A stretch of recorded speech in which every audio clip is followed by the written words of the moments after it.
ചെമ്പനിപ്പൂ സീരിയലിൻ്റെ വരാനിരിക്കുന്നൊരു episode review വിശേഷങ്ങളിലേക്ക് എല്ലാവർക്കും സ്വാഗതം.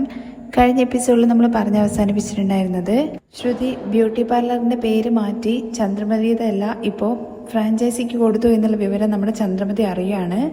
എല്ലാവരുടെ മുമ്പിൽ വെച്ചിട്ട് ശ്രുതിയെ ചീത്ത വിളിക്കാതെ ശ്രുതി റൂമിലേക്ക് വരുന്ന സമയത്ത് നമ്മുടെ ചന്ദ്രമതി ആകെ അങ്ങോട്ട് പൊട്ടിത്തെറിക്കാണ് കേട്ടോ ചെയ്യുന്നത്. ആ എപ്പിസോഡിന്റെ വിശേഷങ്ങൾ കേൾക്കാത്തവരാരെങ്കിലും ഉണ്ടെന്നുണ്ടെങ്കിൽ ലിങ്ക് ഐക്കാട്ടിലും അതുപോലെ പിൻ കമന്റായിട്ടും കൊടുത്തേക്കാം കേട്ടോ. ബാക്കി വിശേഷങ്ങൾ നോക്കാം. ഞാൻ പാർലർ തുടങ്ങാൻ വേണ്ടിയിട്ട് എന്റെ ആധാരം പണയം വെച്ചിട്ട് നിനക്ക് പണം തന്നിട്ടില്ലായിരുന്നെങ്കിൽ നീ സ്വന്തമായിട്ട് പാർലർ തുടങ്ങുമായിരുന്നു എന്ന് പറഞ്ഞിട്ട് ചന്ദ്രമതി ആകെ കലിതുള്ളി അങ്ങോട്ടും ഇങ്ങോട്ടും നടക്കുന്ന സമയത്ത് ശ്രുതി ചോദിക്കുന്നുണ്ട് കേട്ടോ, ആന്റി ഇപ്പൊ എന്തിനാ എന്റെ അടുത്ത് ദേഷ്യപ്പെടുന്നത്? എന്റെ അച്ഛന്റെ കയ്യിൽ നിന്ന് പണം മേടിച്ചിട്ട് ഞാന് ആന്റിയുടെ ആധാരം എടുത്തു തന്നില്ലേ? എന്താ നിന്റെ ശബ്ദം ഉയരുന്നത്? എപ്പോഴും ഞാൻ ചിരിച്ച് സംസാരിക്കുന്നത് കൊണ്ട് നീ എന്ത് ചെയ്തു കഴിഞ്ഞാലും ഞാൻ ചിരിച്ചോണ്ടിരിക്കുന്നു നീ വിചാരിച്ചോ? ഈ ചന്ദ്ര എപ്പോഴും ഒരുപോലെ ആയിരിക്കുന്നാണോ നീ വിചാരിച്ചത്? നിന്റെ അച്ഛൻ വലിയ വീട്ടിലെ ആളാണെന്ന് കരുതിയിട്ട് ഞാന് താഴ്ന്നു കൊടുക്കുന്നുള്ള കാര്യമാണോ വിചാരിച്ചിരിക്കുന്നത് നീ? എനിക്ക് ഇഷ്ടമല്ലാത്ത കാര്യങ്ങൾ ആര് ചെയ്തു കഴിഞ്ഞാലും ഞാൻ വേറെ രീതിയിലായിരിക്കും നടക്കുക. നീ എന്താണ് പണം തിരികെ തന്നു എന്നുള്ള കാര്യം സാധാരണ പോലെ പറയുന്നത്? ഈ വീടിന്റെ ആധാരം പണയം വെച്ചിട്ട് നിനക്ക് ഞാൻ പണം തന്നതിന്റെ പേരിൽ എന്തോരം ഞാൻ നാണം കെട്ടു എന്നുള്ള കാര്യം നീ മറന്നുപോയോ? ആന്റി ഞാനൊന്നും മറന്നിട്ടില്ല, പക്ഷെ ഇത് അത്ര വലിയ തെറ്റൊന്നും അല്ലല്ലോ. അപ്പോഴേക്കും ചന്ദ്രമതി അങ്ങോട്ട് ശ്രുതിക്ക് നേരെ അങ്ങ് ചെല്ലുവാണേ. ശ്രുതി പേടിച്ചിട്ട് ഇങ്ങോട്ട് മാറുന്നുണ്ട്. തെറ്റില്ല എന്നുള്ള കാര്യം നീ എന്ത് ഈസി ആയിട്ടാ പറയുന്നത്? അത്രയ്ക്കും അഹങ്കാരം നിനക്ക് വേണ്ടിയിട്ട് ഈ വീട്ടിൽ ഞാൻ എന്തോരം നാണം കേട്ടിട്ടുണ്ട്. എന്റെ പേര് മാറ്റി എന്നുള്ള കാര്യം നീ സാധാരണ പോലെ പറഞ്ഞില്ലേ? ഇന്ന് വരെ മലേഷ്യയിൽ നിന്ന് നിന്റെ അച്ഛൻ നിന്നെ കാണാൻ വേണ്ടി വന്നിട്ടില്ല. എന്റെ സ്ഥാനത്ത് വേറെ ഏതെങ്കിലും അമ്മായിമ്മയായിരുന്നെങ്കിൽ നിന്റെ അടുത്ത് 1000 ചോദ്യങ്ങൾ ചോദിച്ചേനെ. ഞാനെന്തോ നിന്നെ സ്വന്തം മകളെ പോലെ കണ്ടിട്ട് നല്ല രീതിയിൽ പോകുന്ന സമയത്ത് നീ നിന്റെ ഇഷ്ടത്തിന് ഓരോ തീരുമാനങ്ങൾ എടുക്കുവോ? നീ എന്റെ അടുത്ത് ചോദിക്കണായിരുന്നോ വേണ്ടായിരുന്നോ എന്നുള്ള കാര്യം ചോദിക്കുമ്പോ ചോദിക്കണായിരുന്നു എന്നുള്ള കാര്യം ശ്രുതി പേടിച്ചിട്ട് പറയുന്നുണ്ട് കേട്ടോ. പിന്നെ നീ എന്താ ചോദിക്കാണ്ടിരുന്നത്? നീ പണക്കാര വീട്ടിലായിരിക്കും ചിലപ്പോൾ ഉണ്ടായിട്ടുണ്ടാവുക, പക്ഷെ ഇവിടെ നീ ഈ ചന്ദ്രയുടെ മരുമകളാണ്. അതെപ്പോഴും നിന്റെ മനസ്സിലുണ്ടാവണം. ഇപ്പൊ നോക്ക്, നീ കാരണം നീ ചെയ്ത പണി കൊണ്ടാണ് ഞാനിപ്പോ നാണം കെട്ട് നിൽക്കുന്നത്. ആ സച്ചിയാണെന്നുണ്ടെങ്കിൽ എന്റെ പേര് ഇനി പൂക്കടയ്ക്ക് മാത്രമേ ഉള്ളൂ എന്നുള്ള കാര്യം പറഞ്ഞ് കളിയാക്കുന്നു. ആ രേവതിയാണെന്നുണ്ടെങ്കിൽ എന്റെ പേര് മാറ്റില്ല എന്നും പറഞ്ഞു. അതിന്റെയൊക്കെ അർത്ഥം എന്താണ്? നിനക്ക് എന്റെ മേല് മര്യാദ ഇല്ല എന്നും ഞങ്ങളുടെ കടയിൽ നിങ്ങളുടെ പേര് വെച്ചാൽ മാത്രമേ അവിടെ ഉണ്ടാവുള്ളൂ എന്നുള്ള കാര്യമാണ് അവര് പറയാതെ പറയുന്നത്. ഈ നാണക്കേട് നീ എനിക്ക് മേടിച്ചു തന്നില്ലേ? ഇത് കേൾക്കുമ്പോൾ ശ്രുതി പറയുന്നുണ്ട്, സോറി ആന്റി, ഇത് ഞാൻ ആന്റിക്ക് സർപ്രൈസ് ആയിട്ട് പറയണമെന്ന് വിചാരിച്ചാണെന്നുള്ള കാര്യം പറയുമ്പോൾ ഇതെനിക്ക് സർപ്രൈസ് അല്ല, ഷോക്കാണ് തന്നത്. ഇതുപോലെ എന്നെ മറ്റാരെങ്കിലുമാണ് അപമാനപ്പെടുത്തിയിരുന്നത് എങ്കിലുണ്ടല്ലോ ഞാൻ പെരുമാറുന്ന വിധം തന്നെ വേറെ ആയിരിക്കും. എന്നാ നിന്നെ ഞാൻ ഈ വീട്ടിലേക്ക് ഞാൻ തേടി കണ്ടുപിടിച്ച് വന്ന മരുമകളാണ്. ശ്രുതിക്കാണെങ്കിൽ നിന്നോട് ഭയങ്കര ഇഷ്ടമാണ്. അതുകൊണ്ട് മാത്രമാണ് പുറത്ത് ആരുടെ മുമ്പിലും നിന്നെ തരം താഴ്ത്താതെ ഞാൻ സംസാരിച്ചത്. എന്നാ നീ ഇപ്പൊ എന്നോട് ചെയ്തത് എനിക്ക് ഒരിക്കലും മറക്കാൻ വേണ്ടി പറ്റില്ല. ആന്റി ഒരിക്കലും ആന്റിയെ ഹേർട്ട് ചെയ്യണമെന്ന് വിചാരിച്ചിട്ട് ഞാൻ ചെയ്തതല്ല എന്ന് ശ്രുതി പറയുന്ന സമയത്ത്, ശ്രുതി ഇതാണ് നിനക്ക് അവസാനത്തെ വാണിങ്. ഇനി ഞാൻ എന്തെങ്കിലും അറിയാതെ നീ ചെയ്തിട്ടുണ്ടെന്നുള്ള കാര്യം ഞാൻ അറിഞ്ഞാൽ അപ്പോ ഈ ചന്ദ്ര ആരാന്നുള്ള കാര്യം നീ കാണും. പോയെന്ന് പറഞ്ഞിട്ട് ശ്രുതിയെ റൂമിന്ന് പറഞ്ഞു വിടുകയാണ് ചന്ദ്രമതി. റൂമിന്ന് പുറത്തിറങ്ങിയതിന് ശേഷം ശ്രുതിയാണെങ്കിൽ മനസ്സിൽ വിചാരിക്കുന്നുണ്ട് കേട്ടോ, ഈ കാര്യം അറിഞ്ഞപ്പോ എന്നെ ഇങ്ങനെ വരട്ടുന്നുണ്ടെന്നുണ്ടെങ്കിൽ എന്നെ കുറിച്ചുള്ള സത്യങ്ങൾ അറിഞ്ഞു കഴിഞ്ഞാൽ ഇവര് എന്ത് രീതിയിലായിരിക്കും എന്നോട് പെരുമാറുക. തുടർന്ന് കാണിക്കുന്നത് നമ്മുടെ സച്ചി ഓട്ടോ ഒന്നും ഇല്ലാത്തത് കൊണ്ട് തന്നെ ഓട്ടോവുമായിട്ട് കാർ ഷെഡിൽ പോയി ഇരിക്കുന്നുണ്ട് കേട്ടോ. അവിടെ ഫ്രണ്ട്സിന് ഇങ്ങനെ ഓരോ വീഡിയോസും കാര്യങ്ങളൊക്കെ കാണിച്ചുകൊണ്ടിരിക്കുമ്പോഴാണ് മഹേഷ് അങ്ങോട്ടേക്ക് വരുന്നത്. എടാ നിന്നെ ഞാൻ ഓട്ടോ സ്റ്റാൻഡിൽ വരെ പോയി നോക്കി, നീ എന്താ എവിടെ ഇരിക്കുന്നെന്നുള്ള കാര്യം ചോദിക്കുമ്പോൾ ഓട്ടോ ഒന്നും വന്നില്ല, അതുകൊണ്ട് ഞാൻ ഇവിടെ വന്നിരിക്കുന്നത്. നീ എവിടെ പോയതായിരുന്നു എന്നുള്ള കാര്യം മഹേഷിന്റെ അടുത്ത് ചോദിക്കുന്നുണ്ട്. ഞാന് ഒരു ആവശ്യത്തിന് വേണ്ടി പോയതാണ്. എന്തായാലും നീ ഓട്ടോ എടുത്തിട്ടൊന്ന് പുറത്തേക്ക് വന്നേ. എന്തിനാണെന്ന് സച്ചി ചോദിക്കുന്നുണ്ട് കേട്ടോ. എടാ നമ്മളൊരു കാർ ഷോറൂമിൽ പോയിട്ട് ഒരു കാറ് നോക്കിയിട്ടില്ലായിരുന്നോ? ഏത് നമ്മള് അന്ന് ഞാൻ മേടിക്കാൻ വേണ്ടിയിട്ട് നോക്കിയ കാറാണോ? അതെ അത് തന്നെയാന്നുള്ള കാര്യം പറയുമ്പോ എന്തിനെന്ന് ചോദിക്കുകയാണ് സച്ചി. കാറ് മേടിക്കാൻ? ആര് കാറ് മേടിക്കാൻ വേണ്ടി പോകുന്നു? ആടെ കാറ് മേടിക്കാൻ വേണ്ടി പോകുന്നു നിനക്കാണോ എന്നുള്ള കാര്യം ചോദിക്കുന്നുണ്ട്. അല്ല എനിക്കല്ല, വേറൊരു ഫ്രണ്ടിന്റെ പേര് പറയുന്നുണ്ട്. അല്ല അവന് ഓൾറെഡി കാറുണ്ടല്ലോ. അല്ല സച്ചി എന്നെ ഒന്ന് ചിന്തിക്കാൻ വിടുക എന്നുള്ള കാര്യം പറയുകയാണ് മഹേഷ്. കാരണം സച്ചിന് മുമ്പിൽ എന്താ കളത്തരം പറയേണ്ടതെന്നുള്ള കാര്യം ചിന്തിക്കാൻ വേണ്ടിയിട്ടാണ്, അറിയാണ്ട് പറഞ്ഞു പോകുന്നതാണ്. എടാ നീ ഒന്ന് സംസാരിക്കാൻ വേണ്ടി വിട്. അവന്റെ ചേട്ടന്റെ ഫ്രണ്ടിന് വേണ്ടിയിട്ടാന്നൊക്കെ പറയുന്നുണ്ട്. നീ എന്തൊക്കെയാടാ പറയുന്നത്? എന്തായാലും അവൻ കാറ് മേടിക്കാൻ വേണ്ടി പോവാണ്. അങ്ങനെയാണെങ്കിൽ നീ പോയി നോക്കിയാൽ പോരടാ എന്നുള്ള കാര്യം സച്ചി ചോദിക്കുമ്പോൾ എടാ എനിക്ക് അത്രയ്ക്ക് ഇതൊന്നും നോക്കിയാൽ മനസ്സിലാവില്ല എന്ന് പറയുമ്പോൾ എടാ ഇത്രയും നാളായിട്ട് നീ കാർ ഓടിച്ചിട്ട് അതുപോലും നിനക്ക് അറിയില്ലേ? അതറിയാത്തതുകൊണ്ടല്ലേ സച്ചി നിന്നെ വിളിച്ചത്. നീ ഒന്ന് വാടാ എന്ന് പറയുമ്പോൾ എടാ ട്രിപ്പ് എന്തെങ്കിലും വരുന്നുണ്ടോ അവിടെ എന്ന് പറയാണേ. അതൊക്കെ വന്നു കഴിഞ്ഞാൽ നിനക്ക് പോവാം. അപ്പോഴേക്കും കൂടുതൽ ആൾക്കാർക്കും അറിയാലോ നമ്മുടെ രേവതി പറഞ്ഞിട്ടാണ് പോകുന്നതെന്നുള്ള കാര്യം. അതുകൊണ്ട് തന്നെ സച്ചിയെ തള്ളിവിടുകയാണ്ട്ടെ.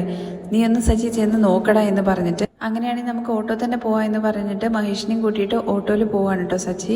അങ്ങനെ ആ കാറിന്റെ ഷോറൂമിൽ എത്തുന്നുണ്ട് കേട്ടോ. അപ്പോഴേക്കും മഹേഷ് പറയുന്നുണ്ട്, നമ്മുടെ ഗ്രൂപ്പിലാണെന്നുണ്ടെങ്കിൽ നിനക്ക് കാറിനെ കുറിച്ചിട്ടുള്ള എല്ലാ കാര്യങ്ങളും അറിയുള്ളൂ, അതുകൊണ്ടാണ് നിന്റെ അടുത്ത് വന്ന് നോക്കാൻ വേണ്ടി പറഞ്ഞത്. എടാ നമ്മുടെ പോലത്തെ യൂസ് ആണോ എന്നുള്ള കാര്യം ചോദിക്കുമ്പോൾ ആടാ അങ്ങനെയൊക്കെ തന്നെയാണ് വരുന്നത്, അങ്ങനെയാണെന്നുണ്ടെങ്കിൽ കാർ നന്നായിട്ട് നോക്കണം, അതുകൊണ്ടല്ലേ സച്ചി നിന്നെ കൂട്ടിക്കൊണ്ട് വന്നത്, വാ വന്ന് നോക്കി പറ എന്നുള്ള കാര്യം പറയുകയാണെ. അവർ ആ ഷോറൂമിൽ നിൽക്കുന്ന സമയത്ത് നമ്മുടെ രേവതി അവിടെ തന്നെ ഉണ്ട് കേട്ടോ. പക്ഷെ രേവതിയെ സച്ചി കാണുന്നൊന്നുമില്ല, രേവതി മറിഞ്ഞു നിൽക്കുവാണ്. അങ്ങനെ മഹേഷ് കൊണ്ടുവന്നിട്ട് ആ കാറ് കാണിക്കുകയാണ്.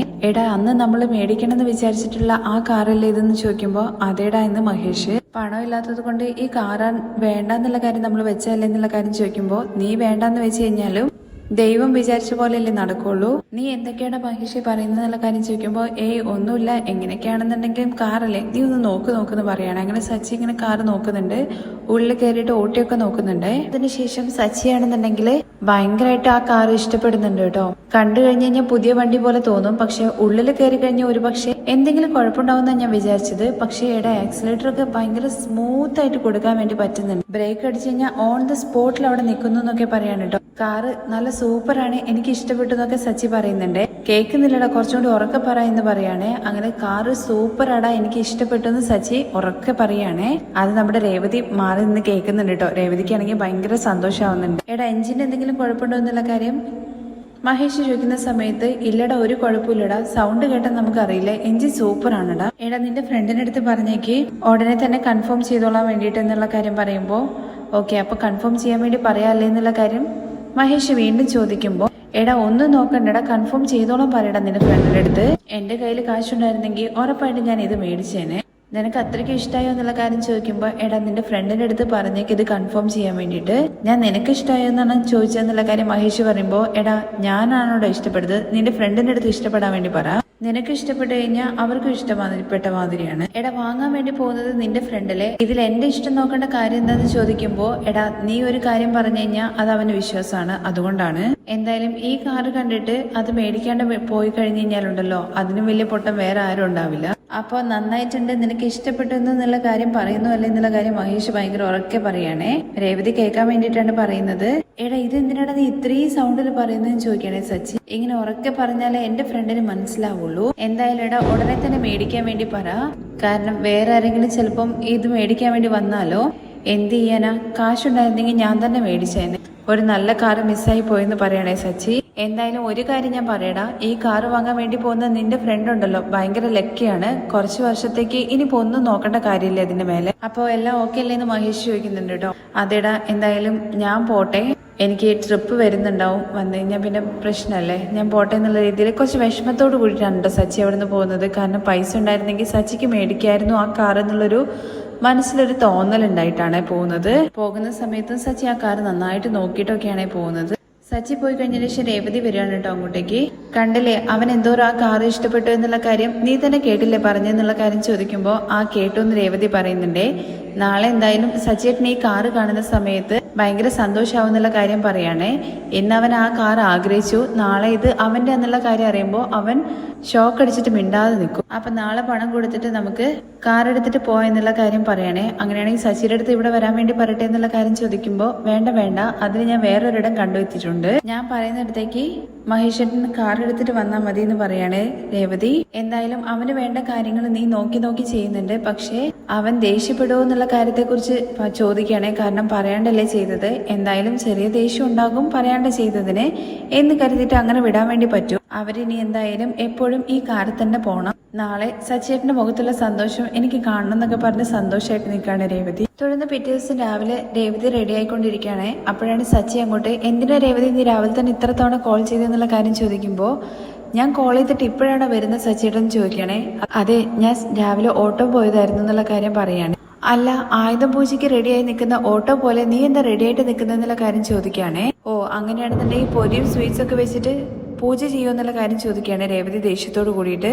ഓട്ടോ ഓടിക്കുന്ന നിങ്ങളുടെ ഒരു ബുദ്ധി സ്വന്തം ഭാര്യ ഓട്ടോയെ പോലെയാണ് കാണുന്നത്, ഞാൻ രേവതി ഉദ്ദേശിച്ചത് നീ സുന്ദരിയായിട്ടുണ്ട് എന്നുള്ള കാര്യത്തെക്കുറിച്ചാണ്. ഇങ്ങനെ സുന്ദരിയായിട്ട് നീ എങ്ങോട്ടാ പോകുന്നത്? ഞാൻ പോകാൻ വേണ്ടി പോവാണ്. എവിടേക്കെന്നുള്ള കാര്യം ചോദിക്കും. അമ്പലത്തിലേക്കെന്ന് പറയാണേ. വീണ്ടും നീ എന്തെങ്കിലും ഇടങ്ങേറ് പിടിച്ച് ഒപ്പിച്ചു വെച്ചിട്ടുണ്ടോ? നീ ഒറ്റയ്ക്ക് പോയാ പോരെ? നിങ്ങളെയും കൂട്ടിയിട്ട് വരാന്നുള്ള കാര്യമാണ് ഞാൻ പ്രാർത്ഥിച്ചത്. നീ എന്താ വീണ്ടും ഏതെങ്കിലും അമ്പലത്തിൽ പോയിട്ട് നിന്നെ തോളിലേറ്റി നടക്കാന്നുള്ള വഴിപാട് നേർന്നിട്ടുണ്ടോ എന്ന് ചോദിക്കാണേ. എന്നെ വിട്ടേക്ക് എന്ന് പറഞ്ഞിട്ട് സച്ചി പോകുന്ന സമയത്ത് സച്ചിയുടെ നിക്ക് എന്ന് പറഞ്ഞിട്ട് പിടിച്ചു നിർത്താണ് രേവതി. അയ്യോ, എന്റെ അമ്പലത്തിലേക്കാണ് പോകുന്നത്. മാല തൂക്കിക്കൊണ്ട് പോയ ആ വണ്ടി കെട്ടിക്കഴിഞ്ഞു കഴിഞ്ഞാല് നിങ്ങളെ കൂട്ടിക്കൊണ്ടു വന്നിട്ട് അർച്ചന നടത്താന്നുള്ള കാര്യം ഞാൻ വിചാരിച്ചിരുന്നു എന്ന് പറയാണേ. മാല കൊണ്ടുപോയ ആ വണ്ടി കിട്ടിയിട്ടുണ്ടായിരുന്നെങ്കിൽ നിങ്ങളെയും കൂട്ടിയിട്ട് ഞാൻ അമ്പലത്തിൽ വന്നോളാം എന്നുള്ള കാര്യം പ്രാർത്ഥിച്ചു എന്ന് പറയണേ. ഞാനെന്താ അർച്ചന തട്ടാണോ? എപ്പോ നോക്കിക്കഴിഞ്ഞു കഴിഞ്ഞാലും അമ്പലത്തിലേക്ക് കൊണ്ടുപോവാ എന്നുള്ള കാര്യം വിചാരിച്ച് പ്രാർത്ഥിക്കുന്നത്? ഞാനെന്താ അമ്പലത്തിലൊന്നും പോയില്ല എന്നുള്ള കാര്യമാണോ നീ വിചാരിച്ചിരിക്കുന്നത്? എന്റെ അടുത്ത് ചോദിക്കാതെ വഴിപാടൊന്നും നേരരുതെന്നുള്ള കാര്യം ഞാൻ നിന്റെ അടുത്ത് മുമ്പേ പറഞ്ഞതല്ലേ. എന്തായാലും വണ്ടി തിരികെ കിട്ടിയല്ലോ. നമ്മൾ പ്രാർത്ഥിച്ചു കഴിഞ്ഞു കഴിഞ്ഞാൽ അത് ചെയ്യേണ്ടിരുന്നു കഴിഞ്ഞാൽ അത് ദൈവകോപമാവും എന്നുള്ള കാര്യം പറയണേ. ഇങ്ങനെ ജോലിക്ക് പോയ ആളെ പാതിയെ വിളിച്ചിട്ട് ഇങ്ങനത്തെ ഓരോ പണി ഒപ്പിക്കുന്നതാണ് ദൈവകോപം. അതിനൊക്കെ ഞാൻ പിന്നെ പരിഹാരം ചെയ്തോളാം. നിങ്ങൾ ആദ്യം എന്റെ കൂടെ വാ, നമുക്ക് പോയിട്ട് വരാം. നീ മാത്രം പോയിട്ട് വാ രേവതി എന്നുള്ള കാര്യം പറയുന്ന സമയത്ത് അയ്യോ സച്ചേട്ടനും കൂട്ടിയിട്ട് വരാമെന്നാണ് ഞാൻ പ്രാർത്ഥിച്ചത്. അങ്ങനെയാണെങ്കിൽ നീ ഒരു കാര്യം ചെയ്യ്, എന്റെ ലീവ് ലെറ്റർ കൊടുത്തേക്ക് ദൈവത്തിന് പറയാണേ. ചുമ്മാ കളിക്കാതെ വാ എന്ന് പറഞ്ഞിട്ട് സച്ചിയും കൂട്ടിയിട്ട് പോവാണേ. കൂട്ടിയിട്ട് അമ്പലത്തിൽ എത്തുവാണ് കേട്ടോ രേവതി അമ്മയുടെ അരികിലേക്ക് ചെന്നിട്ട് അമ്മ എല്ലാം റെഡിയല്ലേ എന്ന് ചോദിക്കുന്നുണ്ട്. ആ എന്ന് പറയാണ്. പക്ഷെ നമ്മുടെ സച്ചിക്കാണെന്നുണ്ടെങ്കിൽ ലക്ഷ്മിയെ ഫേസ് ചെയ്യാൻ വേണ്ടിയിട്ട് ചെറിയൊരു മടിയുണ്ട് കേട്ടോ. സച്ചി സുഖല്ലേ മോനെ എന്നുള്ള കാര്യം ചോദിക്കുമ്പോൾ ആ സുഖാണ്. അമ്മയ്ക്കോ എന്നുള്ള കാര്യം ചോദിക്കുന്നുണ്ട്. സുഖാണ്, വീട്ടിലേക്കൊന്നും കാണാറില്ലല്ലോ ഇപ്പൊ എന്നുള്ള കാര്യം ലക്ഷ്മി ചോദിക്കുന്ന സമയത്ത് അതമ്മേ ഓട്ടോ ഒക്കെ ഉണ്ടായിരുന്നു, അതുകൊണ്ടാണ്. എന്തായാലും ഇടയ്ക്കിടയ്ക്ക് മോൻ വരണം എന്ന് പറയണേ. ശരി അമ്മയെന്ന് സച്ചിയും പറയുന്നുണ്ട്. അത് കഴിഞ്ഞാണ് നമ്മുടെ സച്ചി ആ കാറ് കാണുന്നത്. അപ്പൊ ചിന്തിക്കുന്നത് ഈ കാർ എന്താ ഇവിടെ വെച്ചിരിക്കുന്നത്? തുടർന്ന് മഹേഷിനെ അവിടെ കാണുന്നുണ്ട് കേട്ടോ. അല്ല മഹേഷ്, നീ എന്താടാ ഇവിടെ? നീ ഇന്നലെ പറഞ്ഞില്ലേ നിന്റെ ഫ്രണ്ടിനെ നോക്കാൻ വേണ്ടി പോയ ആ കാറിന് പോകാതിരി തന്നെ ഇല്ലേ എന്നുള്ള കാര്യം ചോദിക്കുന്നുണ്ട്. അപ്പോഴേക്കും രേവതി പറയരുത് എന്നുള്ള രീതിയിൽ ഇങ്ങനെ കാണിക്കുന്നുണ്ട് കേട്ടോ മഹേഷിന്റെ അടുത്ത്. അതേ കാറ് തന്നെയാടാ എന്നുള്ള കാര്യം മഹേഷ് പറയുമ്പോ നിന്റെ ഫ്രണ്ട് മേടിച്ചോ എന്ന് ചോദിക്കണ്ടേ സച്ചി. അതേടാ മേടിച്ചു. അങ്ങനെ സച്ചിക്ക് ആ കാറ് കാണുമ്പോ ചെറിയൊരു വിഷമമുണ്ട് കേട്ടോ ഉള്ളില്. തനിക്കിത് മേടിക്കാൻ വേണ്ടി പറ്റിയില്ലല്ലോ എന്നുള്ളൊരു വിഷമം. അപ്പോഴേക്കും നമ്മുടെ ദേവു ആണെന്നുണ്ടെങ്കിൽ കടയിൽ നിന്ന് ഒരു മാല എടുത്തുകൊണ്ട് പോയിട്ട് ആ കാറിന്റെ ഫ്രണ്ടില് തൂക്കുന്നുണ്ട് കേട്ടോ. ഇതെന്തിനാ ദേവു ആരുടെയെങ്കിലും ഒക്കെ കാറിൽ കൊണ്ടുപോയിട്ട് മാല തൂക്കുന്നെന്നുള്ള കാര്യം ചോദിക്കുമ്പോഴേക്കും മഹേഷ് പറയുന്നുണ്ട്, ഓ ഈ കാറിന്റെ മാലയ്ക്ക് ഓർഡർ നിങ്ങളെ കടയിലേക്കാണല്ലേ വന്നതെന്നുള്ള കാര്യത്തെക്കുറിച്ച്. അതെ അതെ, നേരത്തെ കിട്ടിയെന്നുള്ള കാര്യം പറയാണേ ദേവു. അങ്ങനെ സച്ചിക്ക് ഒരു ചെറിയ വിഷമമുണ്ട് കേട്ടോ. തലയൊക്കെ കുനിച്ചിട്ട് രേവതിക്ക് അരികിലേക്ക് വന്നിട്ട് രേവതി നീ പറഞ്ഞില്ലേ തൊഴണോ എന്നുള്ള കാര്യത്തെക്കുറിച്ച്, വാ നമുക്ക് തൊഴാം എന്ന് പറയുമ്പോൾ സച്ചേട്ടനൊന്ന് നിൽക്കുമെന്ന് പറയുകയാണേ. അപ്പോഴേക്കും ഉള്ളിന്ന് പൂജ ചെയ്യാൻ വേണ്ടിയിട്ട് നമ്പൂതിരി പുറത്തേക്ക് വരുന്നുണ്ട്. വാഹന പൂജ ചെയ്യാൻ വേണ്ടിയിട്ട് സച്ചിയെ കണ്ട ഉടനെ തന്നെ അദ്ദേഹം ചോദിക്കുന്നുണ്ട്, സച്ചി സുഖാണോ എന്നുള്ള കാര്യത്തെക്കുറിച്ച്. ആ സുഖാണെന്ന് പറയുകയാണേ. രേവതി ഒരുപാട് സന്തോഷമുണ്ട്, ഇനി എല്ലാം നല്ലപോലെ നടക്കുന്ന ആ പൂജാരി പറയുമ്പോൾ രേവതി ഇവരെന്താ ഉദ്ദേശിക്കുന്നത് എന്നുള്ള കാര്യം ചോദിക്കുകയാണേ. അപ്പോഴേക്കും ദേവു അവിടുന്ന് പറയുന്നുണ്ട്, സച്ചിയേട്ടാ പുതിയതായിട്ട് ഒരുപാട് നല്ല കാര്യങ്ങൾ നടക്കുമല്ലേ, അതാണ് പറഞ്ഞത്. ഓ പുതിയ ഓർഡർ കിട്ടിയല്ലോ, അതിനെ കുറിച്ചായിരിക്കുമല്ലേ പറഞ്ഞത്? അതെ, അത്രയും വലിയൊരു ഓർഡർ വീണ്ടും കിട്ടുമോ എന്നുള്ള കാര്യം അറിയില്ല എന്ന് സച്ചി പറയാണ്. എന്തായാലും ആ ഓർഡർ വന്നതിന് ഫലം കിട്ടിയില്ലെന്ന് ചോദിക്കാണ് കേട്ടോ സച്ചിയുടെ അടുത്ത്. എന്ത് ഫലം കിട്ടി എന്നുള്ള കാര്യമാണെന്ന് സച്ചി ചോദിക്കുന്ന സമയത്ത് അതല്ലേ കൺമുമ്പിലുള്ള എന്നുള്ള കാര്യം പറഞ്ഞിട്ട് പൂജാരി കാറിന്റെ അരികിലേക്ക് പോവാണേ. അങ്ങനെ സച്ചിക്കൊന്നും മനസ്സിലാവുന്നില്ല എന്തിനെ കുറിച്ച് അവര് പറയുന്നെന്നുള്ള കാര്യം ചോദിക്കുമ്പോൾ എല്ലാം ഇപ്പൊ മനസ്സിലായിക്കോളുന്നു രേവതി. പൂജ ചെയ്തോണ്ടിരിക്കുകയാണല്ലോ. അപ്പോഴേക്കും സച്ചി പറയുന്നുണ്ട്, അല്ല മഹേഷേ തിരുമേനി പൂജ ചെയ്യാൻ വേണ്ടി തുടങ്ങിയിട്ടുണ്ട്, നിന്റെ ഫ്രണ്ട് എവിടെ എന്നുള്ള കാര്യം ചോദിക്കുമ്പോ എടാ ഇവിടെ തന്നെ ഉണ്ടെന്നുള്ള കാര്യം മഹേഷ് പറയാണ്. ഇവിടെയോ? കാണുന്നില്ലല്ലോ, എന്താ പ്രേതം പറ്റതാണോ എന്നുള്ള കാര്യം ചോദിക്കുമ്പോൾ തിരുമേനി അവിടുന്ന് രേവതി വാ എന്ന് പറഞ്ഞ് വിളിക്കുകയാണേ. അപ്പോഴേക്കും രേവതി സച്ചിയുടെ വാ എന്ന് പറഞ്ഞ് വിളിക്കുന്നുണ്ട്. രേവതി എന്താന്ന് ചോദിച്ചുകൊണ്ടാണ് പുറകെ ചെല്ലുന്നത്. ഒന്നും മനസ്സിലാവുന്നില്ലല്ലോ. അങ്ങനെ പൂജ ചെയ്തുകൊണ്ടിരിക്കുകയാണല്ലോ. അതിനിടയ്ക്ക് രേവതിയുടെ അടുത്ത് ചോദിക്കുന്നുണ്ട്, മഹേഷ് അവന്റെ ഫ്രണ്ടിന്റെ കാറിന് പൂജ ചെയ്യുന്നതിന് എന്തിനാ രേവതി നമ്മളിവിടെ നിൽക്കുന്നത്? പറയാൻ സച്ചിയേട്ടാ. പൂജ ചെയ്തതിന് ശേഷം രേവതി ചാവി മേടിക്കുക എന്ന് പറഞ്ഞിട്ട് തിരുമേനി രേവതിക്ക് നേരെ നീട്ടുന്ന സമയത്ത് അവന്റെ ഫ്രണ്ടിന്റെ ചാവി എന്തിനാ രേവതി മേടിക്കുന്നത്? അപ്പോഴേക്ക് ലക്ഷ്മി പറയുന്നുണ്ട്, സച്ചി മോനെ നിന്റെ കാറാണിത് എന്ന്. എന്റെ കാറോ?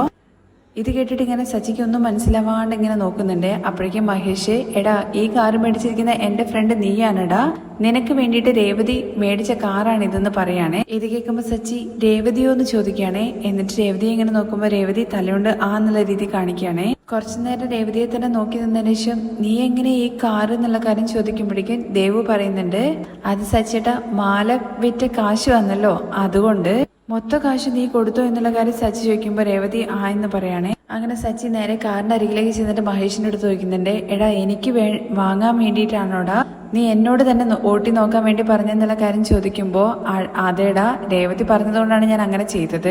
എന്തിനാ രേവതി നീ ഇതൊക്കെ എന്നുള്ള കാര്യം ചോദിക്കുകയാണെ. അപ്പോഴേക്ക് ലക്ഷ്മി പറയുന്നുണ്ട്, സച്ചിമോനെ നീ ഇത്രയും നാള് കാർ ഓടിച്ചോണ്ട് നടന്നതല്ലേ, പെട്ടെന്ന് ഓട്ടോ ഓടിക്കുക എന്നുള്ള കാര്യത്തെ കുറിച്ച് ചിന്തിക്കുമ്പോൾ ഞങ്ങൾക്കൊരു മനസ്സിന് വിഷമം പോലെ. അതിന് എനിക്കൊരു കഷ്ടപ്പാടുമില്ല, ഞാൻ നന്നായിട്ട് ഓട്ടുന്നുണ്ടെന്നുള്ള കാര്യം പറയുന്ന സമയത്ത് എന്നാ കാണുന്ന ഞങ്ങൾക്ക് വിഷമമുണ്ടല്ലോ എന്ന് കരുതിയിട്ട് രേവതി മൊത്തം പണം നീ കൊടുത്തു എന്നുള്ള കാര്യം ചോദിക്കുമ്പോൾ അതിനെന്താ സച്ചിയേട്ടൻ എനിക്ക് വേണ്ടിയിട്ട് കട വെച്ച് തന്നു, ആ കടയിൽ നിന്ന് കിട്ടിയ എന്റെ സ്വന്തം പണം കൊണ്ട് ഞാൻ സച്ചിയേട്ടന് ഒരു കാറ് മേടിച്ചു തരുന്നു, അതെനിക്ക് സന്തോഷമുള്ള കാര്യമാണ്. അങ്ങനെ സച്ചിയാണെന്നുണ്ടെങ്കിൽ രേവതിയെ മോത്തേക്ക് ഇങ്ങനെ നോക്കി നിൽക്കുവാണ്. രേവതി ഭയങ്കര സന്തോഷത്തിലാണ്. പക്ഷെ സച്ചിയുടെ കണ്ണൊക്കെ ഇങ്ങനെ നിറഞ്ഞ് ഇങ്ങനെ കണ്ണീര് ഒലിക്കാൻ വേണ്ടി നിൽക്കുന്ന ആ ഒരു സ്റ്റേജിൽ ഇങ്ങനെ നിൽക്കുവാണേ. അത് കഴിഞ്ഞ് തിരുമേനി പോകുന്ന സമയത്ത് ഇവർക്ക് രണ്ടുപേർക്കും ദൃഷ്ടിശുദ്ധി ഇതാക്കണം എന്നുള്ള കാര്യം പറയണേ. അങ്ങനെ തേങ്ങേന്റെ മേലെ കർപ്പൂരം കത്തിച്ചിട്ട് രണ്ടുപേർക്കും ഒഴിഞ്ഞിട്ട് തേങ്ങ പൊട്ടിക്കുന്നൊക്കെ ഉണ്ട് കേട്ടോ. അതിനിടയ്ക്ക് നമ്മുടെ സച്ചിയാണെന്നുണ്ടെങ്കിൽ രേവതിയുടെ കയ്യിൽ ഇങ്ങനെ പിടിക്കുവാണേ. നമ്മുടെ സച്ചിയുടെ മുഖത്ത് പ്രത്യേകിച്ച് എക്സ്പ്രഷൻ ഒന്നുമില്ല കേട്ടോ, ഒരു ഷോക്ക് അടിച്ചതുപോലെ തന്നെ ഇങ്ങനെ നിൽക്കുവാണ്. തുടർന്ന് നമ്മുടെ രേവതി സച്ചിയുടെ കയ്യിലേക്ക് ചാവി വെച്ചു കൊടുക്കുന്നുണ്ട്. എന്നിട്ട് കാർ എടുക്കാൻ വേണ്ടി പറയാണ്. അപ്പോഴും സച്ചി ഇങ്ങനെ തന്നെ നിൽക്കുവാണ്. ഇനി ഇത് സച്ചിയേട്ടന്റെ കാറാണ്. അപ്പോഴേക്കും ദേവു ഇങ്ങനെ കളിയാക്കുന്ന രീതിയിൽ സച്ചിയേട്ടൻ കാർ ഓണറായി കലക്ക് പോവെന്നുള്ള കാര്യം പറയാണ്. അപ്പോഴേക്കും ലക്ഷ്മി അങ്ങോട്ടേക്ക് വന്നിട്ട് പറയുന്നുണ്ട് കേട്ടോ, തേങ്ങ കുടച്ചതിന് ശേഷം സച്ചിമോനെ കാറ് പോവാൻ വേണ്ടിയിട്ട് ഒരു വിധത്തിൽ ഞങ്ങളൊന്ന് പറഞ്ഞ് തുടങ്ങുമ്പോഴേക്കും അമ്മേ വേണ്ട എന്ന് പറയാണ് കേട്ടോ രേവതി. അതെ, ഇനി അതിനെക്കുറിച്ച് പറഞ്ഞിട്ട് എന്തായാലും നിങ്ങൾ രണ്ടുപേരും സന്തോഷമായിട്ട് ഇരിക്കാൻ വേണ്ടി പറയണേ. തുടർന്ന് ദേവു പറയുന്നത്, സച്ചിയേട്ടാ കാർ എടുത്തിട്ട് റൗണ്ട് പോയിട്ട് വായെന്ന്. അത് കഴിഞ്ഞ് മഹേഷ് ആണെന്നുണ്ടെങ്കിൽ ഓട്ടോ ഞാൻ ഓണർ എടുത്ത് കൊടുത്തിട്ട് വരാം, ഇനി നീ ഈ കാർ ഓടിച്ചാൽ മതി എന്ന് പറയുന്നുണ്ട്. അങ്ങനെ വാ സച്ചിയേട്ടാ എന്ന് പറഞ്ഞിട്ട് കാറിന്റെ അടുത്തേക്ക് കൊണ്ടുപോവാണ്. കാറിൽ കയറി ഇരുന്നതിന് ശേഷമാണ് കേട്ടോ നമ്മുടെ സച്ചിയുടെ മുഖത്ത് ഭയങ്കര ഒരു സന്തോഷം. എല്ലാവരുടെ അടുത്തും യാത്ര പറഞ്ഞിട്ട് രേവതിയും കാറിലേക്ക് കയറുവാണ്. കാറിൽ കയറിയതിന് ശേഷം നന്നായിട്ടുണ്ടോ എന്നുള്ള കാര്യം ചോദിക്കുന്നുണ്ട്. ഉണ്ടെന്ന് പറയാണ്. നിങ്ങൾക്ക് ഇഷ്ടായി എല്ലാം ശരിയല്ല എന്നുള്ള കാര്യം ചോദിക്കുമ്പോൾ അതേന്ന് സച്ചി പറയുന്നുണ്ട്. ഗിയറിന്റെ മേലെ കൈവച്ചിരിക്കുന്ന സച്ചിയുടെ കൈയുടെ മുകളില് രേവതിയും കൈവയ്ക്കുകയാണ്. അങ്ങനെ ഗിയർ മാറ്റിയിട്ട് രണ്ടുപേരും കൂടി കാർ എടുത്തിട്ട് പോവാണ്. ഇനി സച്ചിക്ക് രേവതി കാർ മേടിച്ചു കൊടുത്തു എന്നുള്ള കാര്യം അറിയുന്ന സമയത്ത് വീട്ടിലുണ്ടാവുന്ന റെസ്പോൺസും കാര്യങ്ങളൊക്കെ അറിയണമെന്നുണ്ടെങ്കിൽ നാളത്തെ എപ്പിസോഡിന്റെ വിശേഷങ്ങൾ കേൾക്കാൻ താല്പര്യമുണ്ടെന്നുണ്ടെങ്കിൽ നെക്സ്റ്റ് എപ്പിസോഡിൽ നിന്ന് കമന്റ് ചെയ്യണേ.